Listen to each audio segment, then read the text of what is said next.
Nous y sommes, c'est le Sturistradamus du Royal Rumble 2025. Le Royal Rumble, c'est cet événement historique qui lance la route de WrestleMania. 30 participants, une entrée toutes les 90 secondes, son lot de surprises, son lot de confrontations improbables, toutes les histoires et les pistes lancées pour la route de WrestleMania, avec à la clé un enjeu tout particulier, aller main eventer le plus grand show de l'année. En réalité, il n'y a pas besoin de beaucoup plus pour s'enthousiasmer au vu de cet événement qui, je le rappelle, se tiendra dans la nuit du samedi 1er au dimanche 2 février 2025 depuis Indianapolis dans l'Indiana. Et je vous annonce aussi que ça commencera à minuit. C'est quand même bien, c'est Premium Live Event qui soit légèrement avancé pour nous, amis européens. Prenez votre agenda, bien sûr, on se retrouve en live react sur twitch.tv/Turi316 pour suivre tout ça. Ce Royal Rumble, je le disais, il est tout particulier. Côté masculin, on a un star power débordant avec la première participation de Roman Reigns depuis l'édition 2020, puisqu'il a été champion pendant tout le reste. Le retour de John Cena pour écrire sa dernière année historique, un CM Punk revenu avec un objectif en tête, main eventer WrestleMania, une série d'outsiders particulièrement crédible et solide. Et côté féminin, il va falloir s'attendre à un bon lot de surprises avec des retours, peut-être même des passerelles en provenance d'autres promotions et une nouvelle génération à construire. Ouah, salut à tous, c'est Sturi. C'est toujours un plaisir de vous retrouver pour cette vidéo spéciale, la preview du Royal Rumble. Je fais une petite piqûre de rappel, ça sera disponible en direct via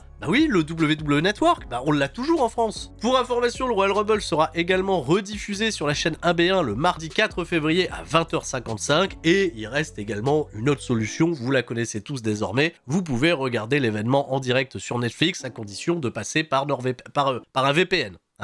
Quitte son nom et il apparaît. Je crois en NordVPN.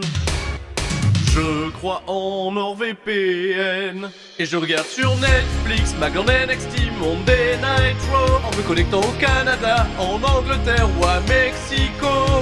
Les PLI en direct.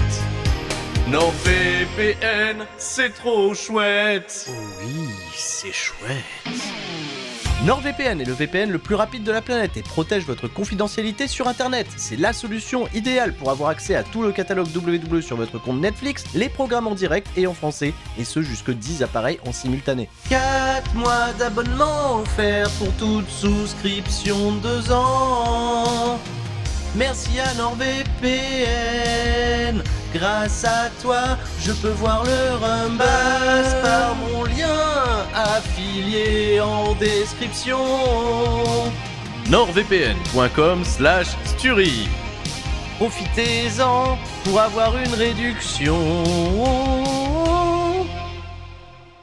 Oh, la chanson de cette année, c'est bon, c'est coché. On est parti sur la carte de ce Royal Rumble et on va commencer par le Royal Rumble féminin. Allez, à l'heure où je vous parle et avant la diffusion de SmackDown dans la nuit de vendredi à samedi, nous avons un total de 10 participantes, ce qui est un peu plus que les années précédentes. Je vais essayer de pas mal me référer aux années précédentes, justement. Je vais commencer par celles qui se sont annoncées pour lesquelles je prédis pas une victoire finale. Lyra Valkyria, la championne intercontinentale, elle a peut-être plus le profil à démarrer ce Royal Rumble, pourquoi pas avec Chelsea Green, comme ça tu fais la championne intercontinentale, la championne des États-Unis, ça fait un beau petit clin d'œil. Chelsea Green, elle est pas encore annoncée, mais bon. Peut-être le rôle d'Iron Woman pour Lyra Valkyria, qui est solide dans cette division féminine de Monday Night Raw. Aucun élément, cependant, dans sa construction parvient à me dire qu'elle va remporter ce Rumble cette année. Pareil pour Ivy Nile, qui vient de se déclarer, elle prend plutôt en chasse, j'ai l'impression, Lyra Valkyria autour de ce championnat intercontinental. Pas de grandes attentes non plus pour Raquel Rodriguez, qui va cependant être une adversaire pas facile à sortir. On l'a bien compris, Raquel Rodriguez, depuis son retour dans la compagnie, elle sert plus de support, de backup, de garde du corps, en quelque sorte de Liv Morgan. Et j'ai plus l'impression que ce qui les préoccupe à l'heure actuelle, c'est d'aller chercher les championnats par équipe, et de ce fait, Liv Morgan qui est également annoncée pour ce Royal Rumble malgré une année 2024 remplie de pas mal de succès. J'aurais tendance aussi à l'écarter de la victoire finale. Attention cependant parce qu'elle a un excellent momentum, mais encore une fois, je pense que c'est un momentum qui va lui permettre d'aller plutôt chercher des titres par équipe détenus à l'heure actuelle par Naomi, qui est également officiellement annoncée participante de ce Royal Rumble, elle qui avait fait un retour marquant l'année dernière, et qui remplace une certaine Jade Cargill aux côtés de Bianca Belair avec ses titres par équipe. Attention, il y a peut-être quelque chose. Parce que oui, on va parler d'une favorite potentielle, Bianca Belair, je peux pas l'écarter totalement. Il y a un CV non négligeable, il y a une affiche qu'on n'a toujours pas eue contre Rhea Ripley, et je sais que WWE la garde de côté précieusement, entre deux stars très différentes, mais avec des ascensions assez similaires. Je vais cependant faire le pont sur une première catcheuse qui n'est pas annoncée sur ce Royal Rumble, c'est bien évidemment Jade Cargill. On attend un gros plot twist au Royal Rumble, je pense que c'est l'endroit parfait pour le faire. Jade Cargill qui a été brusquement écartée des programmes après un angle d'attaque où on l'a retrouvée gisant sur le capot d'une voiture. Et cette attaque, elle a été causée par quelqu'un, l'enquête, elle n'a pas véritablement abouti. Jade Cargill va probablement s'exprimer. C'est vrai quoi, ils étaient pas capables d'aller lui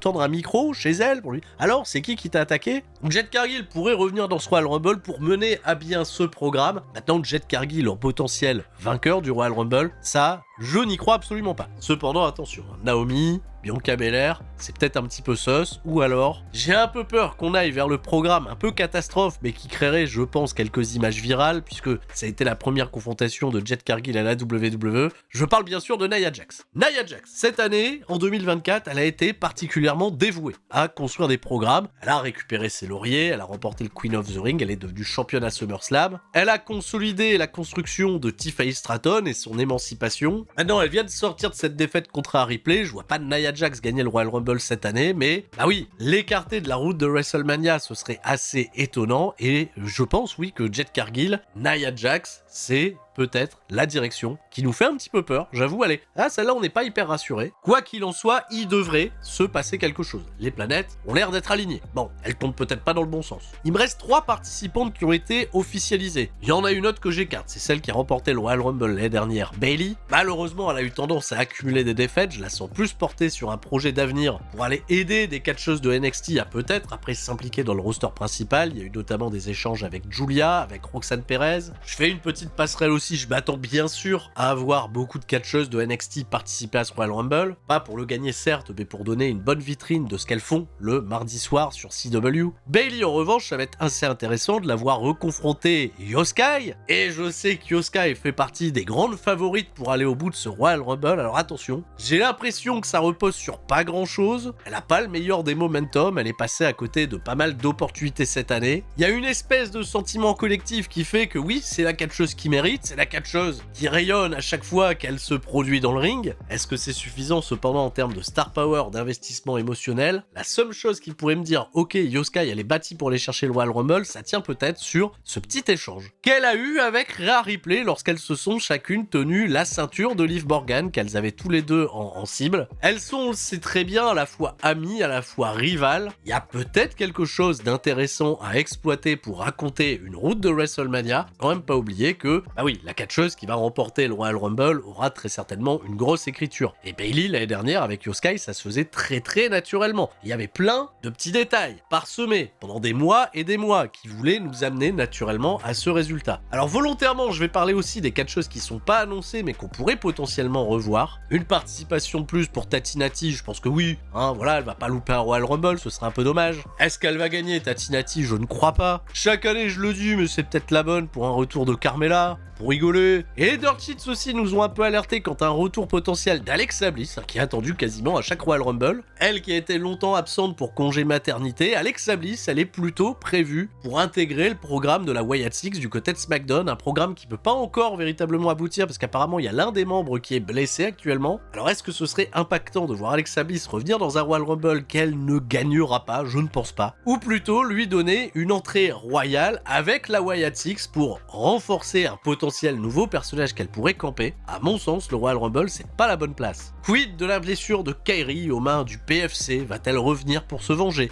Je la vois pas gagner le Rumble pour autant. C'est un peu triste, mais je vois pas Asuka non plus gagner le Royal Rumble. Je pense qu'elle est prête à faire son retour. Et je voulais parler également des potentielles alliances avec d'autres promotions. Je serais pas étonné de voir peut-être la championne de Marigold ou Tamiya Yashishita qui avait affronté Io Sky l'été dernier. Ça me semble beaucoup plus probable en revanche de voir Meiko Satomura, qui est l'ancienne championne NXT UK, qui à l'image de John Cena ou de Hiroshi Tanahashi entame également sa tournée d'adieu. Un petit clin d'œil du côté de WWE, ce serait pas si mal. grande dame, Meiko Satomura. Chaque année, j'ai l'impression de revoir les rumeurs quant à un retour de Edge Ellie, je n'y crois toujours absolument pas. Si ça se fait, bah voilà, je serais ravi, comme beaucoup de gens. Va-t-elle gagner ? Bah non, hein, bien sûr que non. Attention aussi à la championne TNA qui est venue faire un petit coucou du côté de NXT, c'est Masha Slamovich, qui pourrait, à l'image de Jordynne Grace, se faire un petit impact au sein, hein, c'est rigolo ça, un petit impact au sein du Royal Rumble féminin. Et bah justement, Jordynne Grace, elle c'est officiel, elle a signé à la WWE. Est-ce que le Royal Rumble est le bon endroit pour la faire débuter ? Parce que justement, si on fait débuter énormément de gens lors de ce Royal Rumble, ça risque peut-être de semer la confusion. Faut toujours essayer de se baser un peu sur des notions d'équilibre, à moins que, bah oui, peut-être que Triple H il a décidé de se faire plaisir, de rendre le Royal Rumble féminin méga stacked. Parce que voilà, il y a deux personnes dont j'ai pas encore parlé, et pour moi, le Royal Rumble ira à l'une de ces deux-là. Charlotte Flair ou Becky Lynch. Et il y en a certains qui vont me détester pour cette prise de position, aïe aïe aïe. Bon allez, je vais parler tout de suite de Charlotte Flair, hein, parce que Charlotte, bah je crois que ça la gratte. Hein. Ah ouais, elle est là, elle est pas bien, ça la démange, ça fait plus d'1 an qu'elle est retirée de WWE, elle a pas participé au dernier WrestleMania. Je remets le CV sur le tapis, il y a 2 titres de championne NXT, il y a 14 titres de championne WWE, que la ceinture elle soit rouge, bleue, verte, rose. Charlotte Flair, revenir gratter une petite route de WrestleMania, évidemment, qu'en termes de prestige et de star power, ça met une petite clim à tout le reste du roster, et je suis désolé pour le reste du roster. Cependant, je ne pense pas que ça soit pour une mauvaise utilisation. Allez naturellement affronter celle qui pourrait incarner sa relève, à savoir Tiffany Stratton, pourrait consolider une nouvelle star du roster féminin, et la cimenter encore un peu plus en tant que visage de cette nouvelle génération. Bon, est-ce que pour faire un Charlotte Flair, Tiffany Stratton, on a besoin nécessairement que Charlotte remporte le Royal Rumble? L'autre route, on la connaît, c'est Elimination Chamber. C'est la route qu'avait empruntée l'année dernière une certaine Becky Lynch pour aller affronter Rhea Ripley. Et le match de WrestleMania était bien face à Rhea Ripley. Je suis juste un peu frustré qu'on ait exploité qu'un tout petit peu cette espèce de conflit entre Mamie, Rhea Ripley, la provoque, et Becky Lynch, la maman, raisonnable, avec ses valeurs, avec ses convictions. Il y a eu un petit début de guerre idéologique entre ces deux femmes, et je vis depuis 1 an avec cette frustration de pas en avoir vu plus. Et puis c'est des histoires à la Netflix, un beau comeback de Becky Lynch, qui a pris du temps pour être une maman, qui revient, et puis vous cachez pas, on sait très bien que Becky Lynch,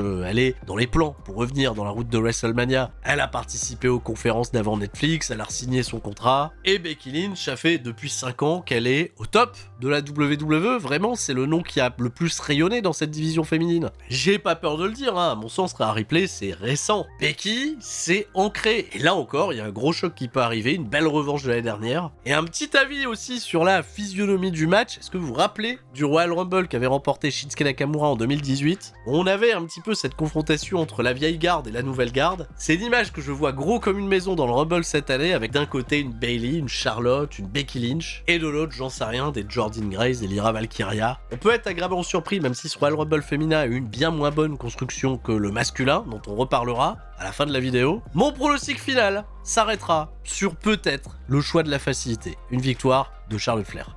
Eh oui.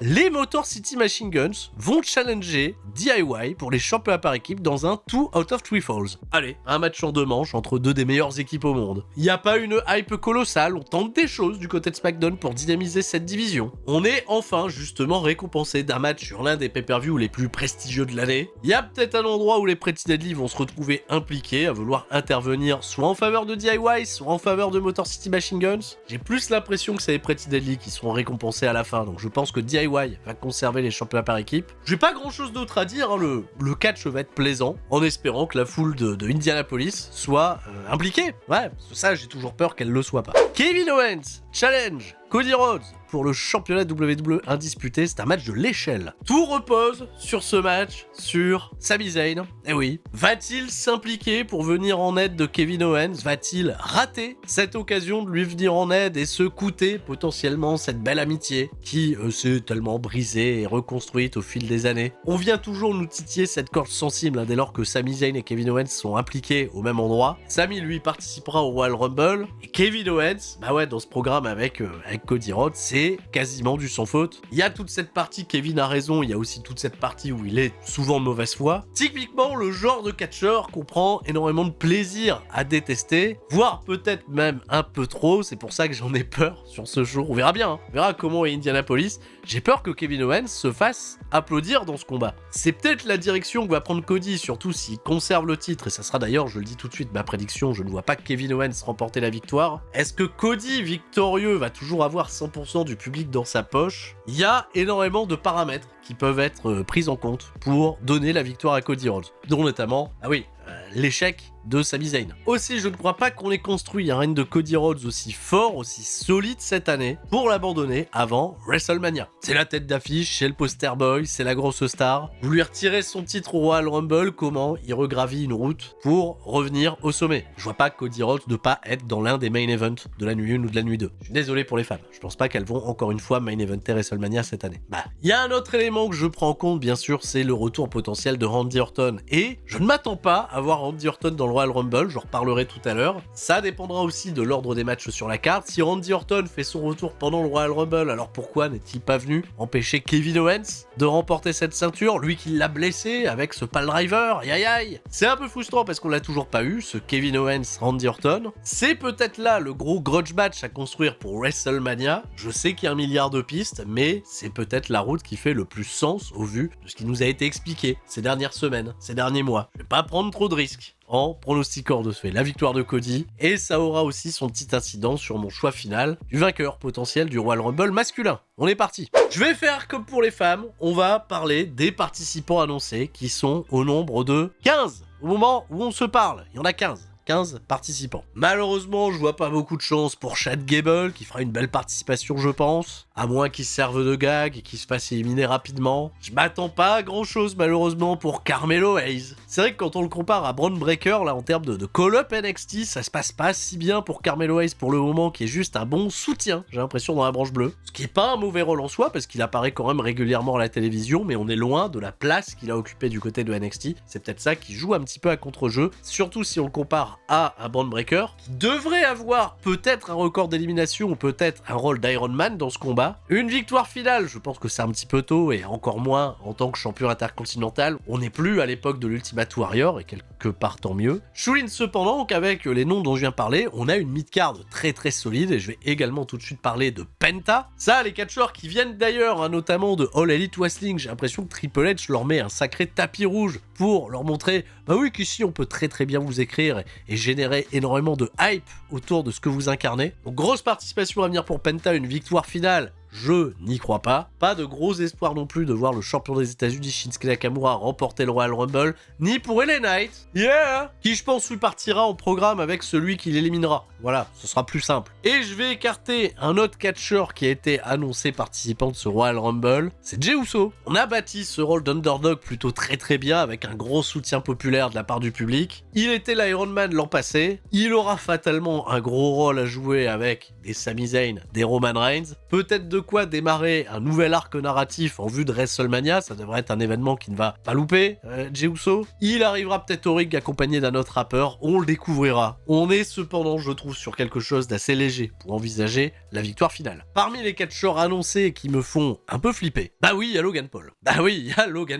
Pour Logan Paul, je le vois cependant pas remporter le Royal Rumble. J'espère qu'ils en sont pas capables. Oui, il y a un buzz phénoménal autour de Logan Paul. En plus de ça, on a annoncé le match de boxe entre Logan et Jake. Ça se passera le 27 mars, soit 3 semaines avant WrestleMania. J'avoue que les pistes qui l'amènent à Gunther commencent à être de plus en plus insistantes. Et il est vrai qu'il y a peut-être un monde où les planètes s'alignent, où il affronte Gunther pour le titre à Mania. Pas en remportant le Royal Rumble cependant. Peut-être Elimination Chamber à la limite, et encore un fou là là. Quand tu vois la liste des noms qui attendent encore derrière, là t'as beaucoup plus, j'ai l'impression, de challengers crédibles. Logan Paul, j'arrive pas à le voir autrement qu'une attraction, qui a pas besoin potentiellement d'un titre autour des hanches, ou qui peut faire un bon challenger ponctuellement dans la saison. Là, j'avoue, c'est WrestleMania, même s'il veut s'engager sur un truc à temps plein, bah on n'est pas véritablement à temps plein, hein. Regarde, il fait son match de boxe à la fin du mois de mars. Bon, parlons de Logan Paul, parce qu'on parle des influenceurs, ils sont pas annoncés, mais oui, on s'attend peut-être aux participations de Aisho Speed ou de Casey Nat, que Triple H a tous les deux invités à live streamer le Royal Rumble depuis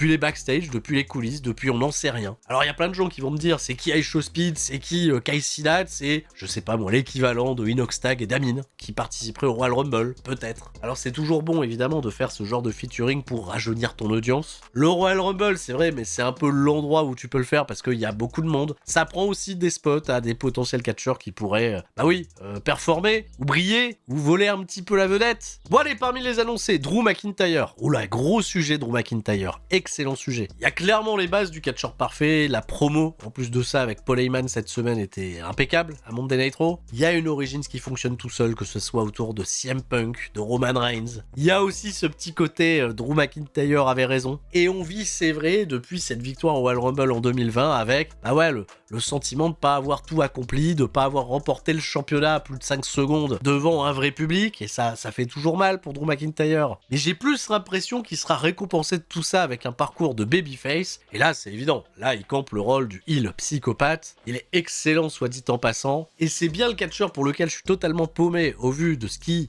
va potentiellement faire à WrestleMania, j'en ai pas la moindre idée. Alors remporter le Royal Rumble, bah non, finalement j'y crois pas trop, je serais agréablement surpris si ça se passe, mais c'est vrai que s'il gagne pas le Rumble, je vois pas ce qu'il fait Drew McIntyre, je vois pas qui sera sa cible à Mania. Et je suis un peu paumé de la même manière avec Seth Rollins. Il y a plein de choses qui font sens, dont notamment, le fait d'avoir été longtemps éloigné de la course au titre, d'un titre justement World Heavyweight qu'il a construit, légitimé, et l'excellente promo qui nous a sorti au dernier épisode de Monday Night Raw rend l'histoire logique d'une route vers Cody Rhodes, l'homme qui l'a aidé à gagner le titre en premier lieu l'an passé. D'aller poser ce classique qu'on attend depuis très très longtemps face à Gunther, et cependant on reste quand même sur l'immense échec de la défaite CM Punk, et je vois plus Seth Rollins jouer justement les baroudeurs pour empêcher CM Punk potentiellement de remporter ce Rumble. Alors il est clairement à mettre parmi les personnes qui ont donné le plus d'arguments pour potentiellement accéder à un gros programme à Mania. C'est limite le plus gros storytelling à long terme, on attend toujours ce clash avec Roman Reigns, on aimerait bien que ça se règle, ou que pourquoi pas, on ne sait jamais, les deux hommes s'allient à nouveau. Sauf que la victoire au Royal Rumble de Seth Rollins aurait fait sens si, Roman Reigns était encore la cible à aller chercher au final. Sauf que c'est pas le cas, parce que on va en parler de Roman Reigns. Waouh, c'est incroyable de dire ça, c'est sa première participation au Royal Rumble depuis 2020. Roman Reigns, il a enchaîné 4 main events de WrestleMania, il avait fait une petite pause, les 2 années précédentes, il n'avait pas main eventé, mais il en avait fait 4 encore les 4 années précédentes. Alors si la loi des séries se répète, c'est peut-être parti pour ne plus avoir systématiquement Roman Reigns dans le main event de Mania, ce qui serait pas si grave. Alors bravo, il a trouvé son Oula Fala, bravo The Rock et lui, finalement ils sont copains, et on va peut-être écarter tout de suite l'hypothèse The Rock. Je pense que voilà quoi, soit c'était un écran de fumée à Monday Night Raw sur Netflix, ou soit c'était la confirmation tout simplement que The Rock il est pas dispo pour être à WrestleMania 41. C'est tout, c'est pas grave, c'est dommage. On vivra toujours avec le mystère de Bad Blood. Mais bref, Roman Reigns clairement, le catcheur qui va le sortir de ce Royal Rumble, c'est son programme à Mania. Et là, il y a plusieurs options qui se présentent à nous. Il y a Seth Rollins, j'en ai parlé juste avant. Il y a Drew McIntyre, c'est une hypothèse. Il y a 2 catcheurs qui n'ont pas encore été annoncés participant à ce Royal Rumble. C'est Solo Sikoa qui est parti, qui avait le seum. Bon, est-ce qu'on a encore envie de voir Solo Sikoa et Roman Reigns autour du Oula Fala? Il y a aussi Jacob Fatu, parce que Solo Sikoa, il a fait de la place, et c'est même pas dit que Solo Sikoa il soit au Royal Rumble, parce qu'il a l'air déprimé,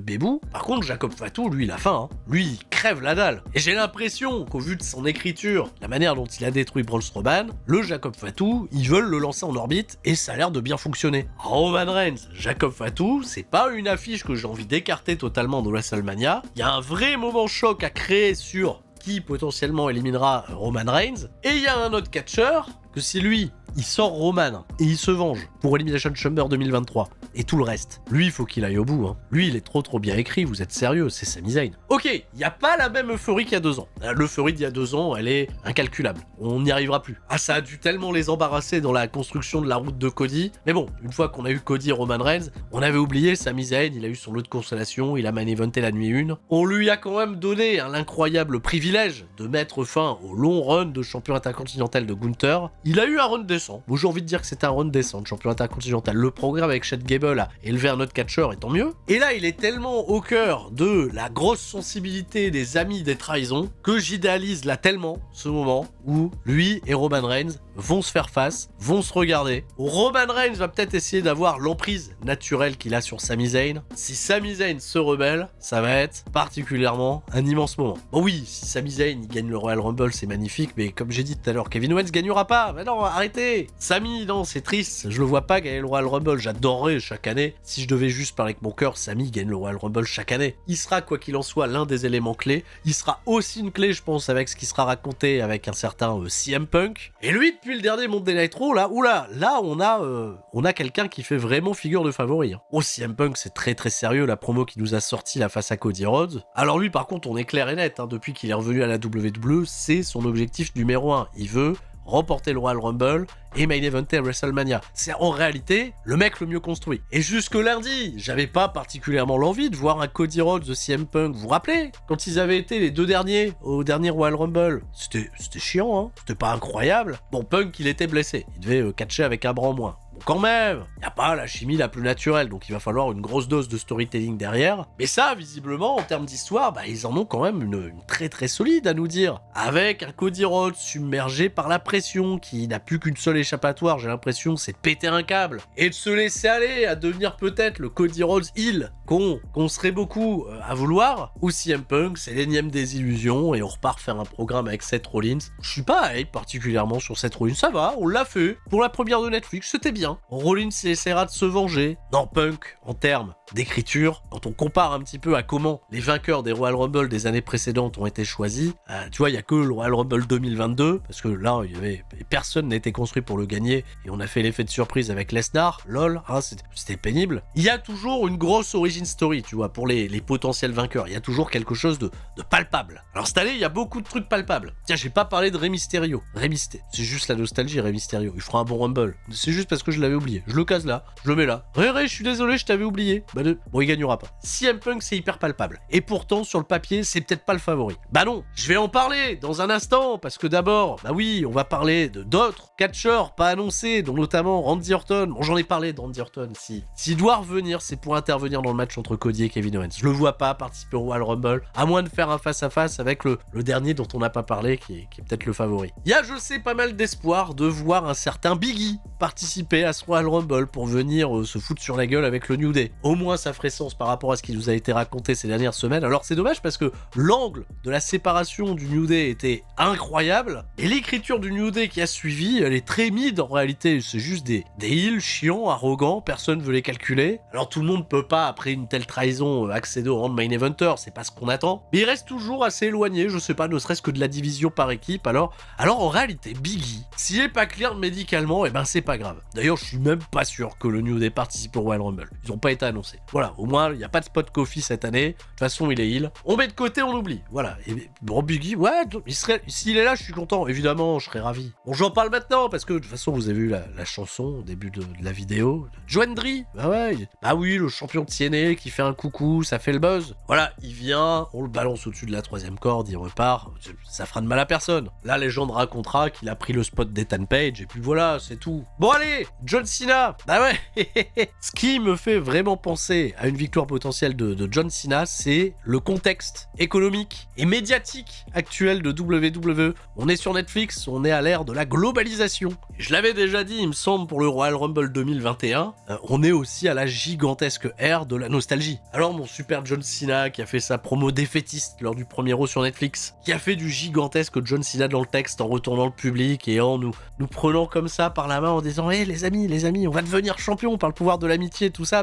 Bah oui, ça marche trop bien, c'est super efficace, ça donne un petit sourire, il y a un petit goût de bonbon qui est pas si mal. En revanche, le bonbon, on est quand même un peu exigeant. On espère que John Cena, il revient pas les mains dans les poches. Je suis pas là à réclamer le Indie Cena incroyable d'il y a 10 ans, mais si on lui donne ce gigantesque run d'adieu, j'espère que ça va se faire avec un minimum de qualité derrière. Surtout si au bout de la route, il y a un certain Gunther. Gunther, c'est pas un peintre, c'est pas le dernier venu. Après, je pense qu'il peut s'adapter à un John Cena et il peut en prendre soin. Et je pense que oui, si on va faire confiance à Gunther là-dessus, c'est parce qu'il peut prendre soin de John Cena. Et il faut en prendre soin de bon vieux John, hein, parce que avec le box-office, le cinéma, tout ça, là, c'est une grosse compagnie d'assurance quand même derrière. Attention, ça rigole pas. C'est comme The Rock, hein. Faut faire attention, faut prendre soin. Mais bon, c'est du catch. Alors s'il y a un Atemi qui fait une trace, eh ben on mettra 2 points de maquillage et puis c'est tout, quoi. Donc John Cena, je veux bien qu'il gagne le Royal Rumble. Sans déconner, je serais le premier content. Je serais là, ouais, c'est trop beau la nostalgie. Mais s'il vous plaît, vous loupez pas. Faut pas que ça soit, hop, clac, John Cena est gagné, Cena wins lol. Si ça raconte quelque chose qui nous prend aux tripes, même si c'est un peu capillotracté, si vous allez chercher les bons plans de caméra là sur sa tête, où il arrive à sortir des Jacob Fatou, tout ça, c'est incroyable. Le John Cena qui la gagne en opportuniste pour un bon moment sur Netflix, pour le premier Premium Live Event diffusé sur Netflix. Oui, bah allez, allons-y. Et puis ça n'empêchera pas CM Punk derrière de gagner Elimination Chamber par exemple. Voilà. C'est vrai que c'est dommage, hein, depuis qu'on a 2 champions, il y a 2 opportunités qui sont différentes. Soit c'est un match à 30, soit c'est un match à 6. Alors qu'est-ce qu'il vaut mieux? Être dans le match à 30, être dans le match à 6? Il vaut mieux de ce fait être John Cena. Est-ce que c'est mon pronostic final? Bah, je crois que je vais vraiment y aller avec CM Punk. Parce que la promo de lundi, elle était trop convaincante. Je crois que c'est un écran de fumée, hein. Je me plante. Mais il y a un rappel à l'évidence. Et l'évidence, c'est qu'il a pas démordu depuis qu'il est arrivé. Depuis qu'il a aussi pointé le signe imaginaire de WrestleMania, c'est le premier à avoir le mieux préparé cette route vers le Royal Rumble. Et je pense que c'est des signes qui trompent pas. Alors John Cena, bravo, c'est la nostalgie. CM Punk, il y a, je pense quelque chose qui prend un peu plus aux tripes. Et ce serait aussi, pour un certain trip, un beau pied de nez d'avoir réussi à construire celui qui était plus désiré ailleurs. Tu vois ce que je veux dire? Et ça peut faire sens, hein, d'avoir ce main event, Cody Rhodes, CM Punk, qu'on aurait pu voir chez Elite Wrestling, en effet. Le pied de nez, j'ai l'impression. Et je pense qu'ils vont aller là-dessus. Merci de m'avoir suivi sur ce long format, encore une fois. Mais j'ai pris le temps, hein, on a essayé de passer sur tout le monde. J'ai peut-être oublié des noms, encore une fois, et vous me le ferez remarquer, bien évidemment, dans les commentaires. On se donne rendez-vous dans la nuit de samedi à dimanche pour vivre ensemble ce Royal Rumble en live react sur twitch.tv/Turi316. Merci également de vos retours sur la simulation annuelle des Royal Rumble sur WWE2K24 en attendant que le